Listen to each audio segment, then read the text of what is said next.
అదే దేవుని నామాన్ని పొందాలని మీరు అందరూ బాగున్నారా? బాగాలని సిస్టర్ దినదినము ప్రార్థిస్తుంది. ఈరోజు హిజ్కియా రాజు మరి ఆ యొక్క రాజు మంచి గుణగణము గలవాడు. అలాంటి రాజుకి మరి భయంకరమైన వ్యాధి వచ్చి మరణం అవుతున్నావు అని యెషయా ప్రవక్త ద్వారా తెలియపరిచారు. ఏమనగా నీ ఇల్లును చక్కబెట్టుకో, నువ్వు మరణం అవ్వబోతున్నావని యెషయా ప్రవక్త ద్వారా తెలియపరిచినప్పుడు హిజ్కియా చాలా దుఃఖించి ప్రార్థించాడు.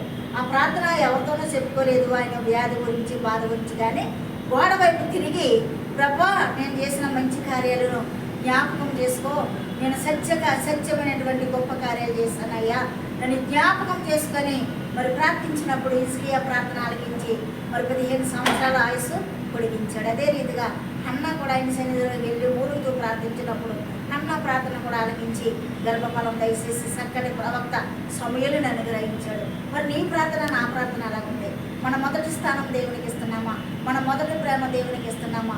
మొదటి సమయం దేవునికి ఇస్తున్నామా? మరి ఇచ్చినప్పుడు నువ్వు వ్యాధిలో ఉన్నావా మిత్రమా? బాధల్లో ఉన్నావా? అప్పుల్లో ఉన్నావా? శత్రువుడు భయంతో ఉన్నావా? నువ్వు ప్రార్థించు. నీ యొక్క మంచి కార్యాలు నువ్వు చేసినప్పుడు నీ కార్యాలన్నీ జ్ఞాపకం చేసుకుని హిజ్కియాను స్వస్థపరిచి నీ ఆశను పెంచి మరి జీవం ఇచ్చి నేను కాపాడే దేవుడు.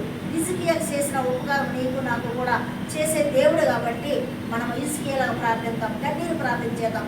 మనకున్న తలాంతులను దేవుడి కొరకు వాడబడదాం.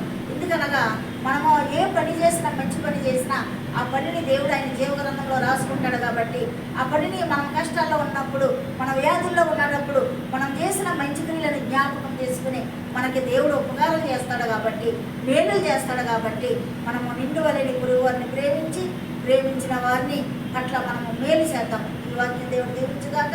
సబ్స్క్రైబ్ చేయండి, లైక్ కొట్టండి. మీకు అందరికీ వందనాలు. ఆమేన్.